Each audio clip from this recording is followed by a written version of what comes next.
What is up, guys? This is Linthio coming at you with a video response today to both Asian Eyes and to Nimnim, and they were talking about scaling and kind of their opinions on it and what they feel about it.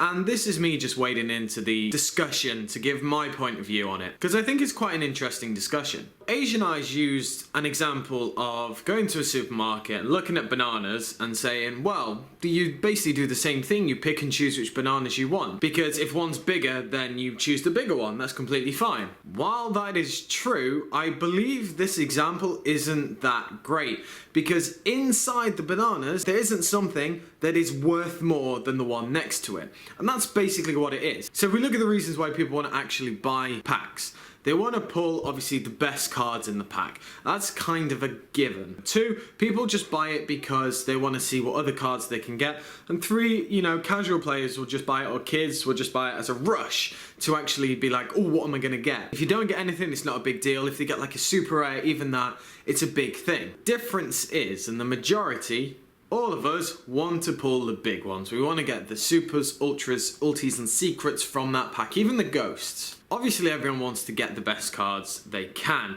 and technically if you increase your odds by a certain amount, is that wrong? In my opinion, I think scaling for packs is technically not wrong because it's not illegal or anything, but I think it's bad sportsmanship. I think it's just, it leaves a bit of a bad taste in my mouth. Why? Because it's not fair. One person who is scaling these packs is technically being clever. They've bought, say, a £10 hand scale, gone there to whatever their local shop is, or to bookshop or whatever like that sells these packs, gone through and been like, here, I've just made a profit here, I got the secret and the ulti, or I got a secret and the ultra from this pack because apparently the ultis are lighter, and they've been like, hey, that's great.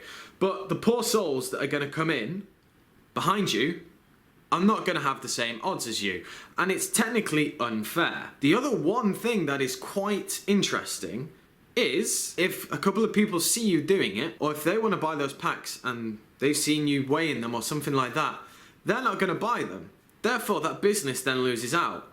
And you might say, well, that was only 1 or 2 people that actually buy that. But if you think about it, the market in England isn't that big for Yu-Gi-Oh! So having these packs in these stores, they rely on the usual customers and kind of impulse buys for people to actually get them.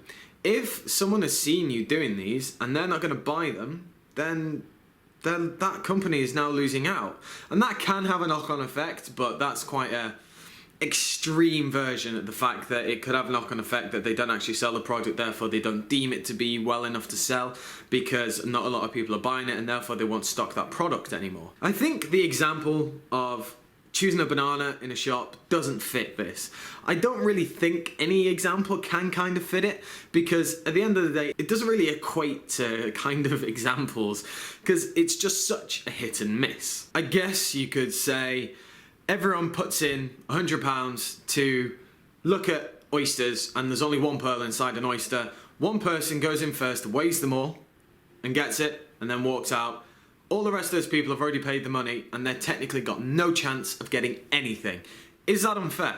Yes, because say 7 people out of 8 have just put in £100 each, and they've just lost it with no chance of getting anything.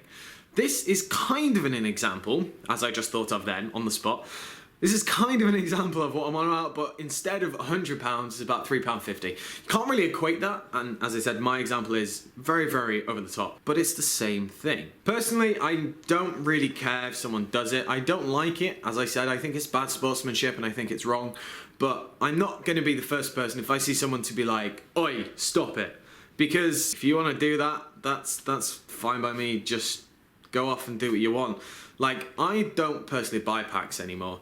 I will either get singles, or I'll get a box, very occasionally, or I'll get it off my locals or anything like that. That's how I do it now. But at the end of the day, it's down to the people who buy these packs if they want to take that step forward. People who actually buy these packs do make a decision. It's either an impulse buy, they want to put it down to their luck, or they will go that extra mile with the hand scale. Now, I have seen it happening a lot more, especially in Zodiac. I've been seeing people who actually post up these pictures a lot more of saying, this is what I got from my scales. As I said, go for it, but you will be labelled as something, and that something isn't very nice by the rest of us. Not a lot of people actually do this. Although there has been a bit of a rise in it, not a lot of actually people will do this because some people just think it's wrong, like myself. And that is basically it. The discussion, as I said, is an interesting one, and the conclusion for me is I don't like it, I think it's wrong, I've never done it before, and that's about that. So I want to know what you guys think of the actual discussion. Do you think it's right to do it? Do you think it's wrong? Do you think it just doesn't matter at all, do whatever you want? So as I said, let me know down in the comment section below. Like, comment, subscribe, and I shall catch you guys later.